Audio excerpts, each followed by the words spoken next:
안녕하세요. 오늘도 사연살롱을 찾아주셔서 감사합니다. 30대 최근에 이혼한 여성입니다. 저는 툭 까놓고 시어머니 때문에 이혼했어요.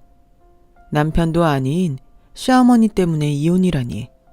제가 많이 예민하고 유별나다고 생각하실 수도 있는데 그만큼 저는 시어머니 때문에 힘든 결혼 생활을 했어요. 저희 시어머니는 무개념에 인간에 대한 작은 예의도 모르시는 분이셨는데 거기에 속물근성까지 있는 그야말로 나쁜 쪽으로는 퍼펙트한 사람이었어요. 이 사실을 결혼 전에 알아차렸어야 했는데 그때 당시는 그냥 시어머니와 며느리 사이에 종종 있다는 기싸움 정도로만 여겼던 저는 결혼 후 악몽 같은 시간을 보내야만 했죠. 우선 제 이야기를 조금 하겠습니다. 요즘은 개천에서 용났다는 표현을 잘 쓰지 않잖아요. 하지만 저는 저희 엄마가 보증한 촌에서 난 용이었어요. 도시 아이들은 학원이다 가회다 같은 사교육을 받고 공부를 했다면 저는 교육방송 하나로 전교 1등을 놓치지 않았거든요. 지금은 이걸 아주 자랑스럽게 이야기하지만 솔직히 저는 어릴 때 달리 할 일이 없어서 교육 채널을 봤어요. 다큐에서부터 인간 강의까지 그 덕을 나중에 톡톡히 본 거였죠. 저는 원래 서울에서 태어났어요. 하지만 엄마와 아빠가 이혼을 하면서 엄마는 자신의 친정인 서산으로 저를 데리고 내려가셨고 제가 초등학교 때 외할머니가 돌아가시면서 엄마는 외할머니가 운영하던 칼국수집을 물려받으셨는데 그게 저희 모녀의 발목을 단단히 잡아 저는 대학에 입학하기 전에는 좁은 서산바닥을 벗어날 수가 없었어요. 물론 어린 마음에 답답하고 불만도 많았지만 그걸 다 표현하기에는 철이 빨리 들어 엄마가 고생하는 게 뻔히 보였고 그저 공부라도 열심히 해서 서울로 간다면 엄마도 좋은 마음으로 저를 보내줄 거라는 생각에 밥 먹고 자는 시간 빼고 공부만 했어요. 친구를 사귀면 공부할 시간을 뺏길 테니 친구도 사귈 생각도 없었고 그저 좋은 대학에 들어가 성공하고 싶다는 생각만 주문처럼 머릿속에 떠올리며 살았던 것 같아요. 그리고 간절히 바라면 이루어진다고 저는 서울대에 떡 하고 붙었습니다. 엄마는 기특하다며 저를 자랑스러워하시며 제가 서울에서 지낼 수 있도록 있을 곳을 마련해 주는 것은 물론이고 용돈도 두둑하게 줬는데 막상 엄마와 진짜 떨어져 생활하려고 보니 혼자 남은 엄마가 유독 늙고 작아 보였어요. 엄마, 나 서울 가도 밥 잘 챙겨 먹어? 어디 아프면 돈 아깝다고 참지 말고 병원 꼭 가. 알았지? 알았어. 네가 지금 엄마 걱정할 나이야? 넌 네 할 일이나 잘해. 걱정은 엄마가 해야지. 엄마 없다고 밥 거르지 말고 돈 떨어지면 아르바이트 힘들게 하지 말고 전화해. 알았지? 시골 읍내에서 15평 남짓한 국수집을 하는 엄마가 무슨 여유가 있다고 말을 저렇게 하는 건지 저는 엄마와 헤어지는 그 순간 결심했어요. 꼭 성공해서 엄마를 서울로 모셔와야겠다고요. 그리고 그동안 마음먹으면 무슨 일이든 이루어냈던 저였기에 제 성공을 믿어 의심치 않았죠. 대학에 들어가서도 대기업에 취직하겠다는 일념으로 대학 생활을 하니 의외로 취업의 문턱은 그리 높지 않았어요.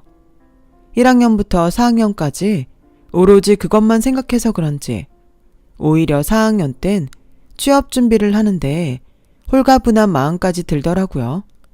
그리고 저는 바라던 대로 S전자 신제품 개발 부서로 입사를 하게 되었어요. 저희 엄마는 저희 입사 소식에 역시 너는 촌에서 난 용이야.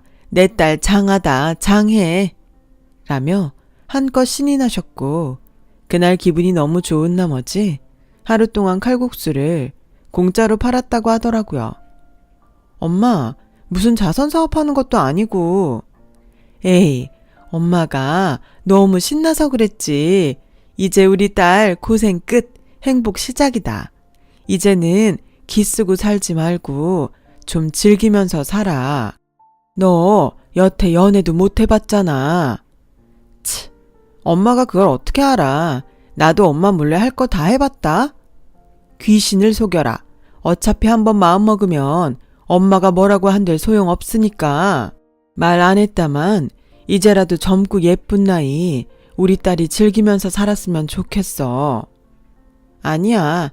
난 빨리 돈 모아서 여기서 가장 비싼 아파트도 사고 제일 비싼 차도 사서 엄마랑 편하게 살 거야.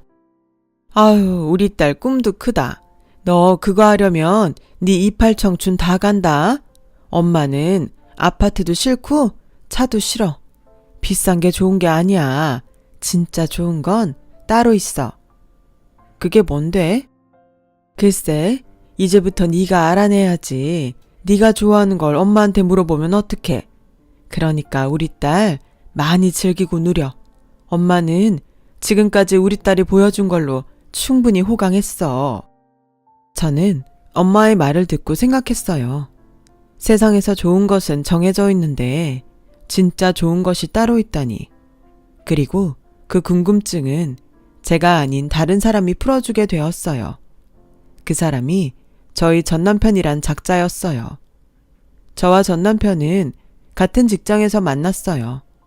남편은 저보다 6살이 많은 사람이었는데 저희 부서에서 거의 연예인 같은 존재였죠.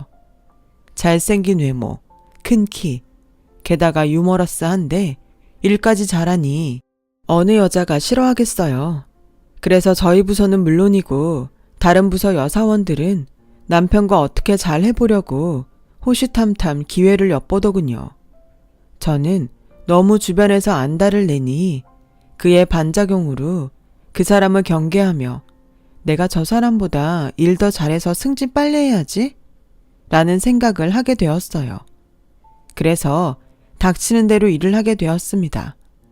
맡은 일은 물론이고 부서에서 필요한 일은 찾아가며 일을 했는데 그 모습이 팀장님에게 제대로 눈도장을 찍게 되면서 저는 남편과 묘한 경쟁을 하게 되었고 참 아이러니하게도 경쟁하다가 저는 남편과 눈이 맞아버리는 황당한 결과를 초래했어요.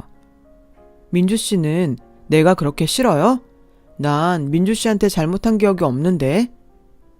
잘못하신 적 없으세요. 그렇죠? 근데 왜 나는 자꾸 민주 씨가 나를 경계하는 것 같죠? 아, 그런 적 없는데. 에이, 아닌데. 보통 여자가 남자를 경계하는 경우는 딱 2가지죠. 첫째, 남자가 큰 잘못을 했을 경우. 둘째, 여자가 남자를 좋아해서 의식하는 경우.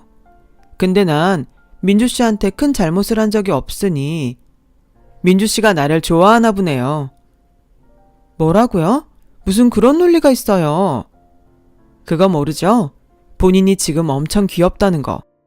그럼 이렇게 하죠. 민주 씨가 아니라 내가 민주 씨를 좋아하는 걸로요. 처음엔 뭔 수작인가 싶었던 남편의 말은 점점 밀려오는 파도처럼 제 마음을 휩쓸기 시작하더라고요. 엄마의 말대로 그동안 연애 경험이 없던 저는 남편에게 완전히 넘어가 버리게 되었어요. 저희 이상한 경쟁심과 오기를 빼고 생각하니 저야말로 남편을 밀어낼 이유가 없더라고요. 그래서 남편의 호의를 받아들였고 저희는 사내에서 약 2년간 비밀 연애를 하며 사랑을 키워갔는데 남편이 저보다 입사 선배이고 일을 잘하다 보니 자연스럽게 저는 동기들에 비해 훨씬 좋은 실적을 쌓을 수 있었어요. 그리고 그 결과 제가 동기들 중에서 승진이 가장 빨랐어요. 남편이 저에게 슬쩍 결혼 이야기를 꺼내더군요. 우리 만난 시간이 그리 길지는 않았지만 난 자기랑 결혼하고 싶어. 우리는 결혼해도 진짜 잘 살 거야. 서로 비슷한 구석이 많으니까. 나도 그렇게 생각해. 근데 결혼은 신중해야지.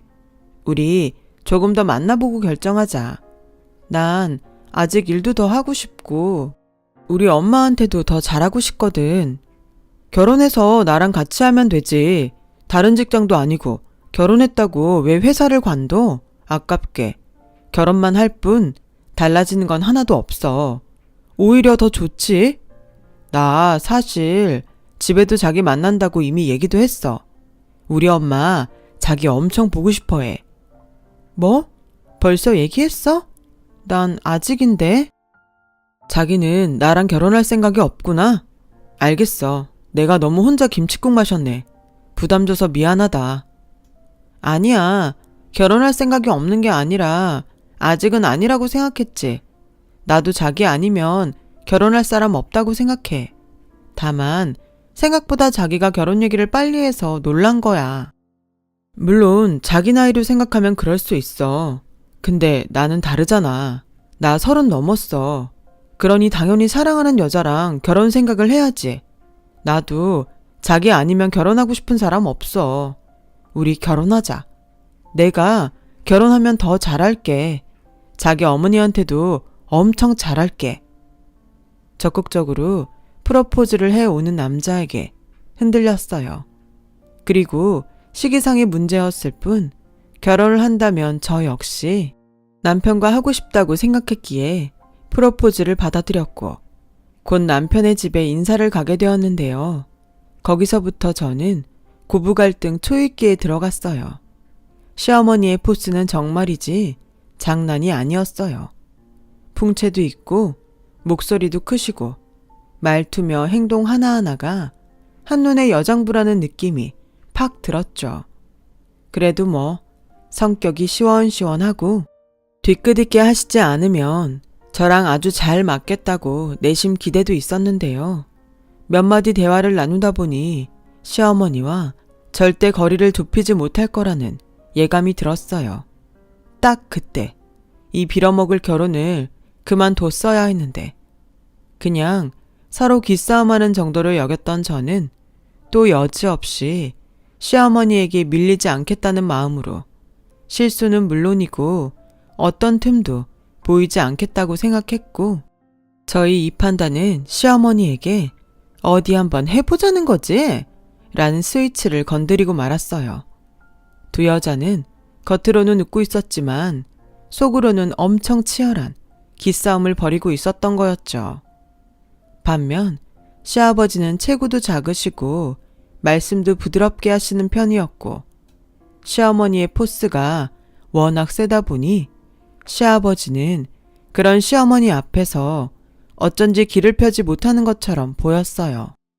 그리고 자리가 자리이니만큼 시어머니는 저희 부모님에 대해 물으셨고 저는 전혀 굽히는 것 없이 이렇게 말씀드렸어요.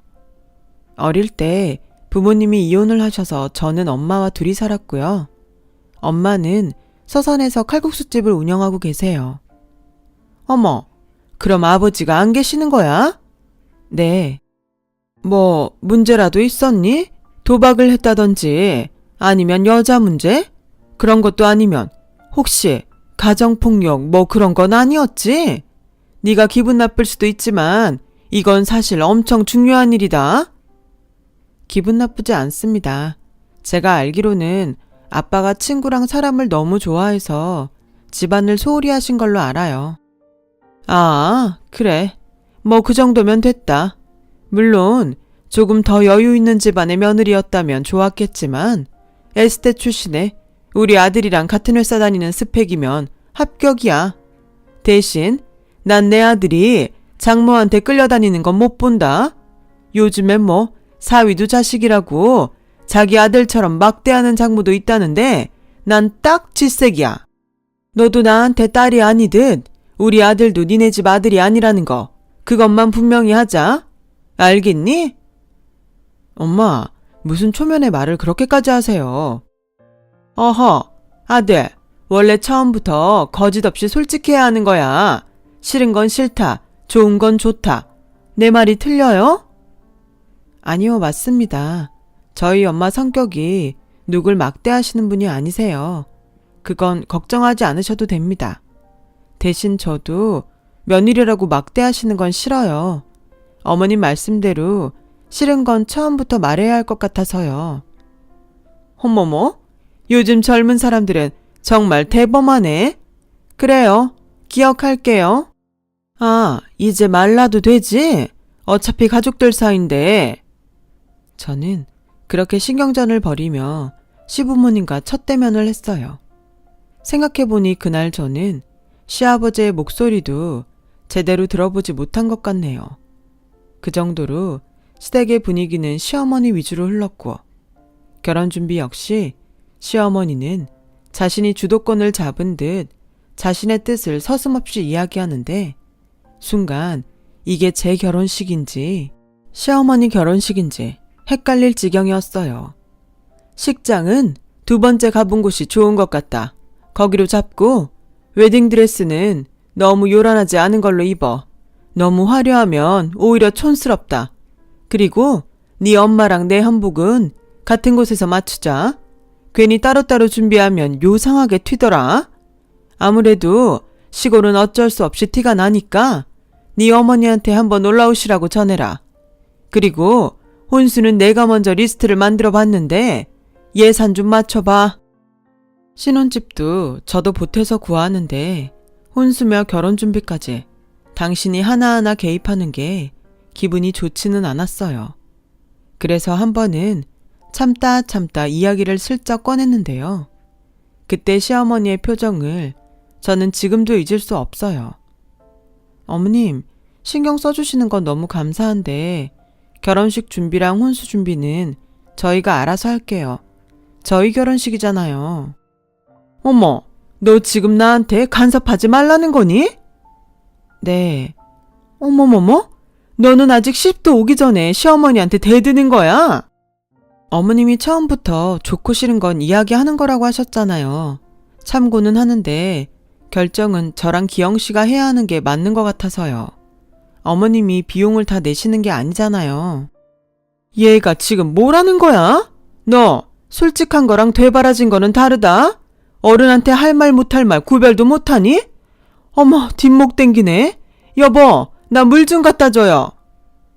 기분 상하셨다면 죄송해요. 하지만 저희가 준비해야 할 건 저희가 알아서 하겠습니다. 예산 문제도 있고 취향 문제도 있으니까요. 이해해 주세요. 저는 그렇게 말하고 그 자리를 벗어났어요. 시어머니는 화가 나셔서 귀까지 빨갛게 달아오르셨고 연신 여보! 여보!를 외치시는데 뒤통수가 따갑더라고요. 하지만 저는 그때의 제 행동을 후회하지 않아요. 만약 참았다 해도 언제고 터질 것이 분명하니까요. 그렇게 삐딱하게 시작된 저희의 결혼은 초반부터 쉽지 않았죠. 시어머니는 특히나 뒤끝이 정말 길었는데요. 제가 결혼하고 6개월이 넘어갔는데도 저에게는 물론이고 집에 오는 친척들에게 제가 자기한테 초반부터 도전을 했다며 대놓고 저의 험담을 하셨어요. 당연히 기분이 좋을 일은 없었지만 결과적으로 결혼식이며 혼수를 제가 원하는 대로 했기에 어느 정도는 참고 넘기려고 했거든요. 시어머니는 자기와 제가 엮인 레파토리가 바닥이 나자 넘지 말아야 할 선을 넘고 말았고 저는 또다시 참아줄 수 없는 지경에 이르렀어요. 아니, 아무리 시골 바닥에서 칼국수나 팔아도 그렇지. 딸 결혼하는데 머리꼴이 그게 뭐냐? 어찌나 촌스럽던지 내가 같이 입장을 하는데 민망해서 죽는 줄 알았어. 한복이야 나랑 같이 맞췄으니까 고급지고 고운데 그 안에 있는 사람이 영 볼품 없으니 그건 그거대로 진짜 별로더라. 시어머니는 분명 아셨을 거예요. 당신의 그 말이 제 귀에 톡톡히 들어가고 있다는 것을요.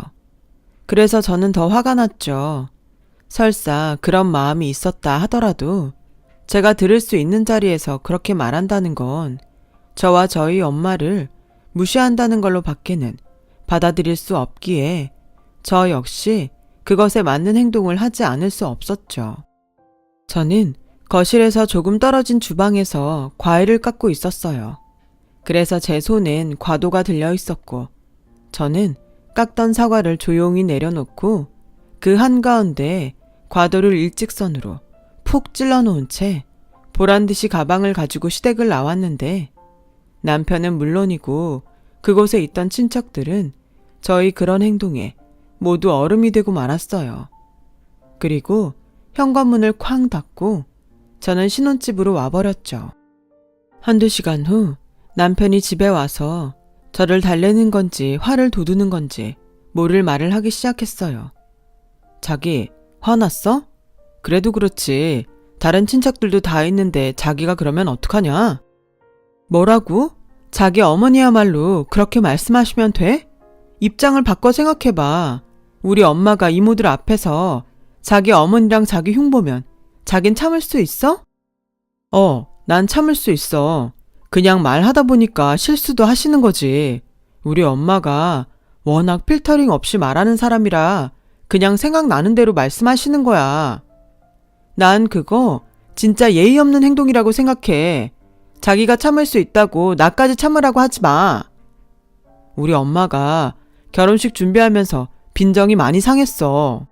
내가 일부러 자기한테 말하지 않았는데 우리 엄마도 풀기는 해야지. 그래서 나보고 자기 어머니 풀릴 때까지 참으라고? 그래, 나한테 서운하신 거 참을 수 있어. 근데 우리 엄마가 뭘 잘못했어? 시골 사람이라 촌스럽다고? 그게 잘못이니? 알았어, 진정해. 우리 엄마도 아차 싶으셨을 거야. 그래도 우리 엄마 체면도 있는데 자기가 잘못했다고 말씀드리면 안 되겠어? 우리 엄마 지금 완전히 들어 누우셨어. 잘못은 지금 누가 했는데 나한테 지금 그게 할 소리야? 자기 이러려고 나한테 결혼하자고 했니? 중간에서 나도 좀 살자. 우리 엄마 폼생폼사인 거 자기 알았잖아. 그냥 눈 딱 감고 비유 좀 맞춰주면 될걸. 자기는 너무 빳빳해. 그러니까 엄마가 자기 기껏 끄려고 계속 그러시는 거야. 됐어, 그만해. 계속하면 나 이 결혼 후회할 것 같거든. 내가 뭐 많은 걸 바래? 그냥 예의 있게 살자는 거야. 그게 나빠? 남편은 어지간해서 제가 풀릴 것 같지 않자 입을 닫았어요. 그리고 한숨만 푹푹 쉬는데 그 모습을 보니 짜증이 나더라고요. 솔직히 시어머니는 당신 입으로 아니라고 했지만 은근 잘난 아들을 등에 업고 저에게 잘난 척을 하셨어요. 당신 아들 정도면 부잣집에서 탐내하는 사위라고. 그런 집에 장가를 갔으면 집이고 차고 몽땅 해주겠다고 할 텐데 없는 집 딸과 결혼하는 바람에 전셋집에서 살게 됐다며 그렇게 저를 돌려가셨거든요. 물론 그 말을 들을 때도 저는 가만히 있지는 않았어요. 어머님, 그렇게 따지면 저도 부잣집에서 탐내는 며느리예요. 제가 기영 씨보다 더 좋은 대학 나온 건 아시죠? 시어머니는 번번이 자기한테 따져대는 제가 당연히 별로였을 거예요. 하지만 그 소리를 듣고 그냥 참는 건 제가 용납이 되지 않았고 서울과 지방이라는 차이 빼고는 두 집안이 비슷비슷한데 자꾸만 우위를 따지려는 시어머니를 볼 때면 저도 그냥은 넘어가지 못하겠더라고요. 이쯤이면 저도 시어머니도 서로 잘 지낼 수 있다는 기대는 없었어요. 저는 맹세코 아니었지만 시어머니는 제 길을 꺾어놓겠다는 생각이 점점 강해지셨고 제 눈엔 뻔히 보이는데 시어머니는 아닌 척하며 일부러 저를 골탕 먹이려 하시더라고요. 한 번은 뻔히 있는 세탁기를 두고 저에게 겨울이불을 발로 밟아 빨아서 옥상에 널라고 하시는데 그날이 영하 5도였거든요. 그 이불을 밖에 널어봤자 말을 턱이 없는데 시어머니는 저에게 무조건 하라고 하셨고 저는 시키는 대로 솜이불을 발로 밟아 빨았는데 그 무게가 장난이 아니어서 옥상에 걸자마자 빨랫줄이 툭 하고 끊겨져 버렸어요. 아니, 너는 이불도 제대로 못 널어서 어쩌자는 거야? 이 아까운 이불을 어떡해? 그러게 제가 이건 세탁소에 맡기는 게 더 낫다고 했는데. 시끄러. 난 평생 이불 빨래하면서 살았다. 세탁소 같은 소리 하네. 너 이거 다시 빨아. 내가 건조대 꺼내놓을 테니 이번엔 건조대 위에 올려라. 네, 근데 이 날씨에 설마 이게 마를 거라고 생각하시는 건 아니죠? 땡땡 얼 텐데. 넌 어째 한 번을 고분고분하게 넘기는 일이 없니? 꼭 그렇게 토를 달아야 속이 시원해? 니네 엄마는 널 그러라고 가르치셨니? 어머니, 됐어. 또 지 엄마 얘기했다고 눈에 핏대 세우겠지. 됐고, 이거 다시 빨아서 건조대에 널어놔. 그리고 도가니 사서 끓일 거니까 너 불 앞에서 보초 좀 서라. 어머니, 저 내일 아침 일찍 회의 있어요. 어쩌라고? 그건 네 회사 일이고 도가니탕은 며느리 일인데. 할 말이 많았지만 더 이상 아무 말도 하지 않았어요. 일부러 그러시는 건데 거기에 대고 뭐라고 말하는 것이 의미가 없었죠. 그래서 저는 생각을 했어요. 이대로 시댁과 척을 지고 살 것인지 아니면 참고 그래도 합의점을 찾아볼 것인지. 그리고 저는 선택을 했어요. 일단은 남편을 봐서라도 참아보기로 한 거였죠. 나중에 도저히 안 될 때, 그때 나는 이렇게까지 했으니 더 이상은 못하겠다고 말하려면 지금은 참아야겠다고 생각했어요. 그래서 더는 피곤하게 토를 달지 않았고 시어머니가 하라는 대로 대충 이불을 헹궈서 마르던 말던 이불을 건조대에 널었고 곰솥에 도가니를 끓이며 그 불 앞에서 회의 준비를 하고 쪽잠을 자고 회사 출근을 했어요. 남편은 제가 이런 고생을 한다는 것을 알면서도 당시 새로 시작된 프로젝트에 열중하느라 저에겐 1도 관심이 없었고 저 역시 그런 남편에게 지고 싶지 않아 철야까지 하면서 일을 했는데 하루를 꼬박 세우고 회사에서 다음 아침을 맞이한 저에게 시어머니는 이런 전화를 걸어오셨어요. 얘, 회사에서 날 샜니? 내가 이런 말까지는 하지 않으려고 했는데 무슨 결혼한 애가 회사에서 그렇게 목숨을 거니? 남편 아침밥은 차려주고 일을 하든가 말든가 해야지. 난 내 아들 아침에 꼭 갓 한 밥에 따끈한 국 끓여서 먹여서 출근시켰다. 저는 피곤해 죽겠는데 시어머니의 전화에 정신이 번쩍 났어요. 제가 밖에서 논 것도 아닌데 무슨 큰 잘못을 한 것처럼 시어머니는 시어머니대로 이 인간은 이 인간대로 제 속을 긁어놓으니 더는 참을 수 없더라고요. 이제 이런 일들은 안 하겠다고 말씀을 드리게 되었죠. 당연히 시어머니는 노발대발 난리가 났고 남편 역시 며느리가 며느리 노릇을 하지 않겠다는 거냐며 저에게 화를 내는데 남편이 이런 소리를 하더군요. 자기 이럴 거면 회사 그만둬. 내 연봉이 당신보다 높고 우리 아직 애도 없으니 내가 당신 먹여 살리는 거 충분해. 먹여 살린다고? 왜? 나 능력 있어. 내가 왜 회사를 그만둬? 자기가 자꾸 일한다는 핑계로 우리 엄마랑 부딪히니까 그런 거잖아. 핑계? 자기는 지금 자기 어머니가 맞다고 생각해? 누가 봐도 억지고 심술이야. 나 그래도 참고 하라는 대로 했어. 자기 추워 죽겠는데 손밑을 빨아봤니? 당신은 편하게 침대에서 자는데 곰솥 앞에서 쪽잠 자고 출근하면서 나 아무 말 안 했다? 지금 하잖아. 며느리가 며느리 일하는데 지금 나한테 유세 떠는 거야? 아, 그래? 며느리 일? 그럼 사위 일은 뭐야? 자기가 분명히 말했지? 우리 엄마한테 잘한다고. 근데 자기 우리 엄마한테 마지막으로 전화한 게 언제야? 그야, 서로 바쁘고 생활 패턴이 다르잖아. 나도 달라. 근데 자기 어머니는 그냥 다 무시하고 자기한테 맞추라고 하시잖아. 어째 점점 말이 심해진다? 시어머니한테 자기? 말 돌리지 마. 머리 나쁘지 않잖아. 입장 바꿔 생각하면 답 딱 나올걸. 왜 모른 척해? 팔은 안으로 굽는다는 거야? 진짜 실망이다. 저는 그날 이후로 남편과 거리가 생겼어요. 뭐 언제고 이렇게 될 거라고 예상은 했어요. 내 남편은 안 그러겠지 했지만 시댁과 엮였을 때는 여지없이 남의 편인 게 제 남편이라는 작자더라고요. 차라리 결혼을 하지 않고 연애만 했더라면 이런 실망스러운 부분을 보지 않았을 텐데. 그러긴 싫지만 결혼 생활이 이어지면서 후회를 하게 되더군요. 계속 이렇게 부부가 평행선을 달린다면 우리의 끝은 뻔한 게 아닌가 하는 생각을 할 때쯤 결정적인 일이 벌어지고 말았어요. 은근 임신을 기다렸던 시부모님은 결혼하고 1년이 지나가는데 아이 소식이 없자 조바심을 냈어요. 저는 아직 1년밖에 안 됐고 요즘은 사이도 좋지 않아 관계도 없으니 당연한 거라고 생각했는데 저를 닥달하며 병원에 가서 검사를 받자고 하시더라고요.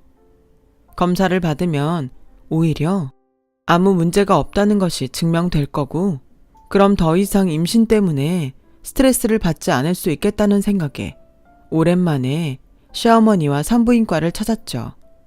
여러 가지 검사를 진행했는데 검사 결과는 별 이상이 없다고 나왔어요. 하지만 시어머니는 이상이 없는데 왜 여태 아이 소식이 없냐며 검사 결과를 믿을 수 없다고 목소리를 높이더군요. 의사는 여러 가지 원인으로 난임을 겪는 사람들이 많다고 설명을 했지만 시어머니는 당연히 제가 문제가 있을 거라고 여겼는지 계속해서 그럴 리가 없다고 우기고 있었어요. 그리고 자기가 어디에 가서 점을 봤는데 제가 아이를 낳지 못하는 사주였다며 검사 결과와는 다르게 저는 애를 못 낳는 여자라고 낙인을 찍고 애도 못 낳으면서 기만 세가지고 자기네 대를 끊어먹는다며 대놓고 저와 남편에게 이혼을 하라고 강요하더라고요. 참 어이도 없고 황당했죠. 엄마, 아무리 그래도 애 못 낳는다고 이혼이라니. 그리고 병원에서 별 이상 없다고 했다면서. 옛날엔 애 못 낳으면 쫓겨나는 세상이었어. 아무리 의학이 발달했다고 해도 타고난 팔자는 어쩔 수 없는 거다. 왜 아무 문제도 없는데 여태 임신을 못하냐고. 네가 그렇게 드세게 구니까 애도 못 갖는 거야. 애도 못 낳는 게 여자니? 어머니, 정말 말씀 그렇게 하실 거예요? 그리고 제가 문제가 없는데 아이 소식이 없다면 이 사람한테도 문제가 있을 수 있잖아요.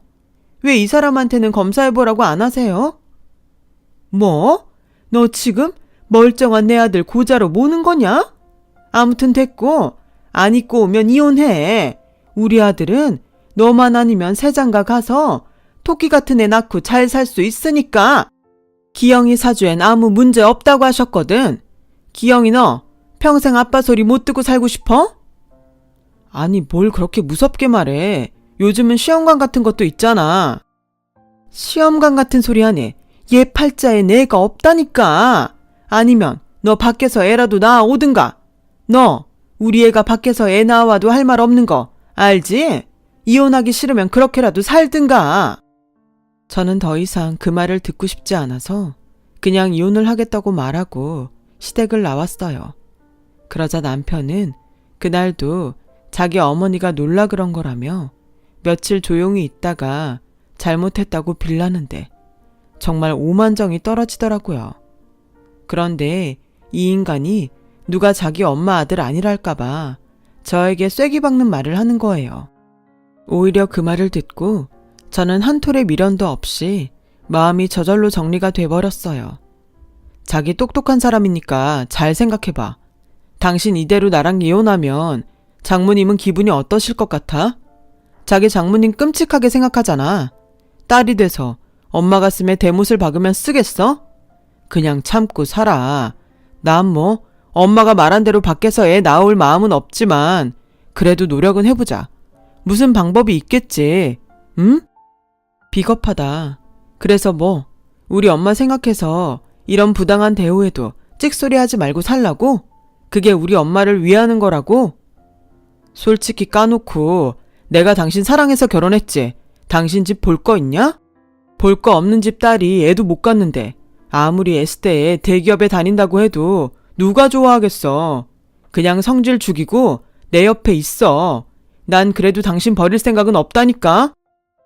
정말 쌍으로 논다는 그 말이 이 순간 그렇게 들어맞을 수가 없었어요. 저는 마치 선심을 쓰겠다는 듯 말하는 남편에게 됐다고? 너 아니어도 나는 잘 살 수 있으니 당장 이혼하자고 말했죠. 다음 날 이혼 서류를 들고 들어왔어요. 그리고 어차피 신혼집 구할 때 제가 보탰던 돈은 결혼하고 모으던 통장에서 뺐습니다. 그리고 간단히 짐을 싸서 나왔어요. 제가 장만했던 혼수들은 모두 중고 사이트에 올려 정리를 하는데 생각보다 물건이 금방금방 팔리더군요. 저는 일부러 중고 거래를 한 날짜에 모두 맞췄고 제가 워낙 저렴한 가격에 내놔서 사람들은 제 시간에 모두 맞춰져서 신혼집은 그야말로 하루 만에 텅텅 비게 되었어요. 당신 미쳤니? 우리 아직 이혼 안 했어. 내가 아직 도장 안 찍었다고. 누구 맘대로 짐을 빼. 다시 안 갖다 놔? 다시 갖다 놓으라고? 내가 왜? 내 돈으로 산 물건들인데.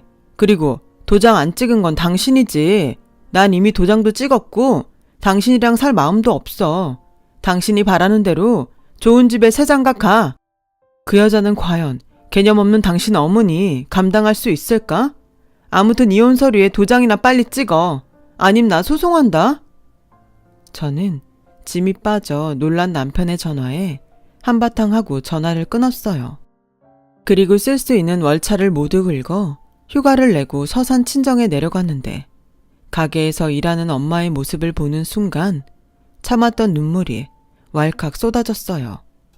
성공해서 엄마를 모셔오겠다고 큰 소리 쳐놓고 이 모양 이 꼴이 된 제가 그렇게 한심할 수가 없었죠.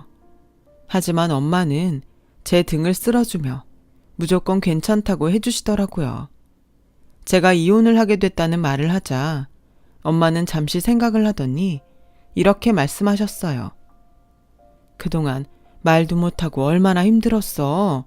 힘들면 힘들다고 엄마한테 말을 하지. 그럼 엄마가 당장이라도 올라가서 그 집구석 엎어버렸을 텐데. 엄마가 무슨? 평생 화도 제대로 못 내고 살았으면서. 너? 엄마가 너보다 이혼 선배다? 어떤 여자가 이혼하면서 화도 안 내고 이혼을 하니? 그리고 네가 내 딸인데 네 성질만 봐도 알지. 엄마가 안 해서 그렇지 내가 너보다 더하면 더했지 덜하지 않다.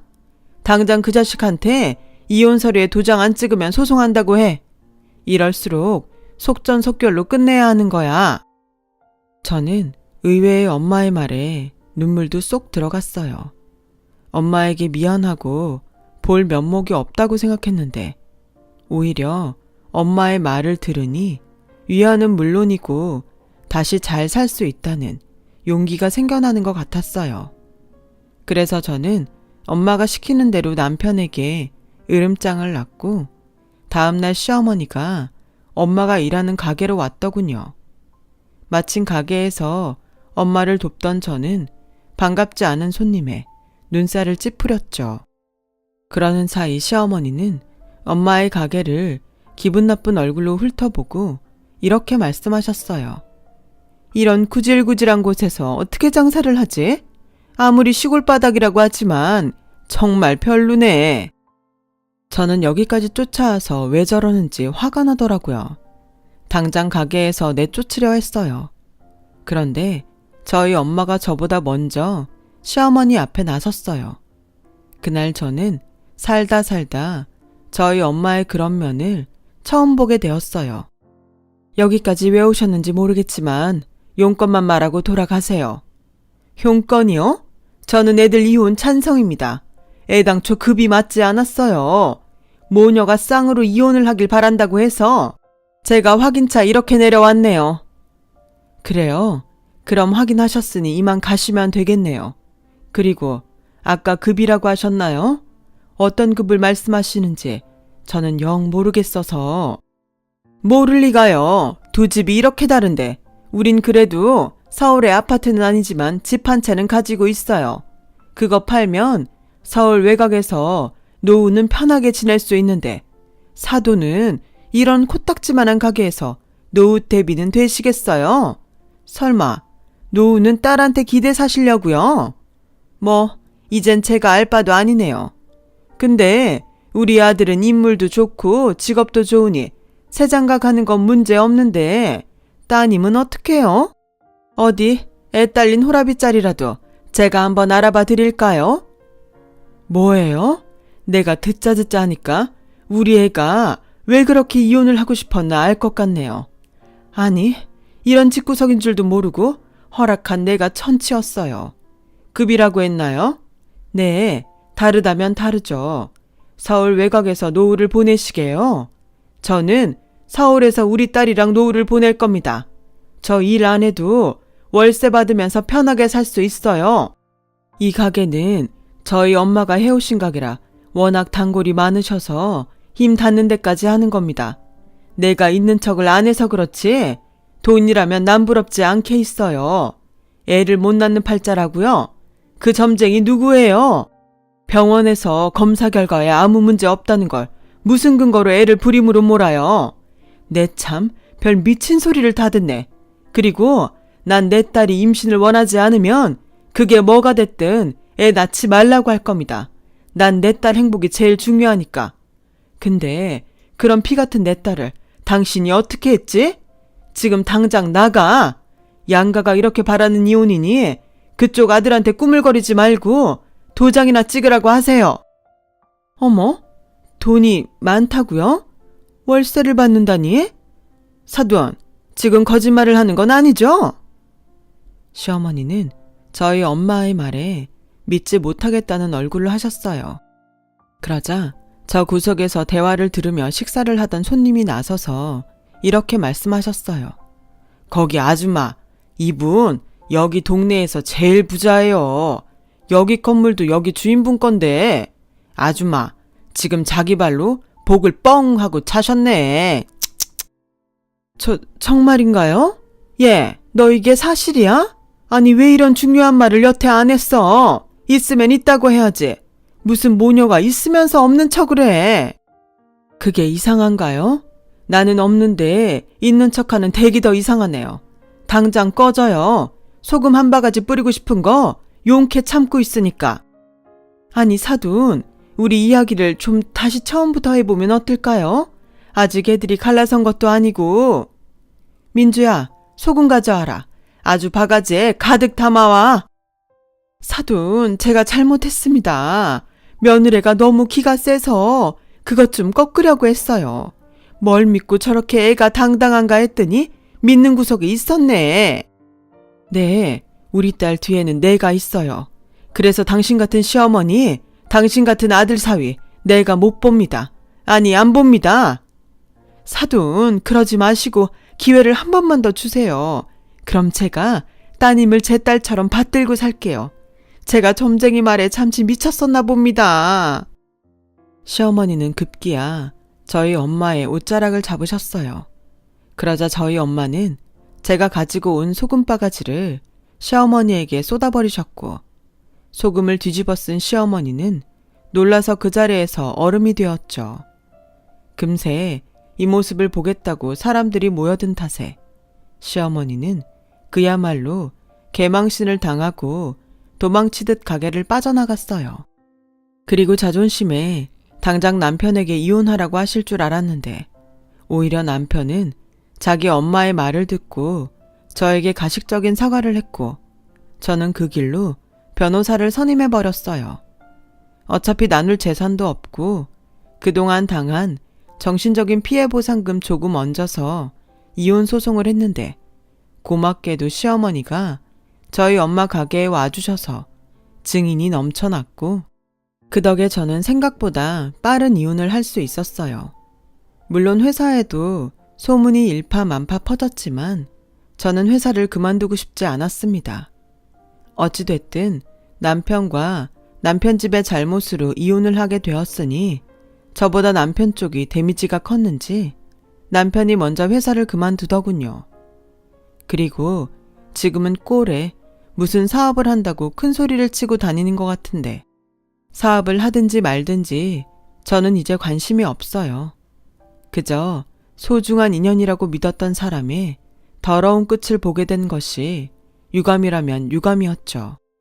이제 다시 처음부터 시작한다는 마음으로 열심히 살고 있어요. 그리고 결혼을 하는 바람에 이루지 못했던 일을 실현하게 되었는데 엄마가 그간의 고집을 꺾고 서울로 올라오시기로 하셨어요. 물론 가게 일을 완전히 놓지는 못하셔서 일주일에 3번은 서산에 가겠다고 하시는데 그게 어디예요. 저는 그저 평생 싫다는 서울살이를 결심해준 엄마에게 고마울 따름이죠. 이제는 목표도 중요하지만 엄마와 함께 일상을 나누며 시간을 함께 보내는 것에 의미를 두려고 해요.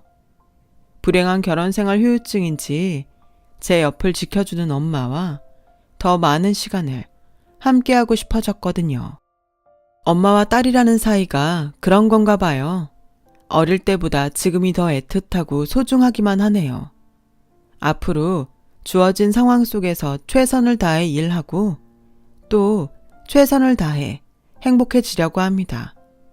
예전에 저희 엄마가 진짜 좋은 건 제가 알아내야 한다고 말씀하셨는데 이제야 조금씩 제가 무엇을 좋아하고 원하는지 알 수 있을 것 같아요. 여러분들은 어떨 때 가장 행복하세요? 답을 꼭 찾아내시길 바라며 저는 저의 이야기를 마치려 합니다. 지금까지 저의 이야기 들어주셔서 너무너무 감사드립니다. 여러분, 사연 댓글에 응원과 현명한 조언 부탁드려요. 좋아요와 구독은 저에게 큰 힘이 됩니다. 오늘도 좋은 일 가득하세요.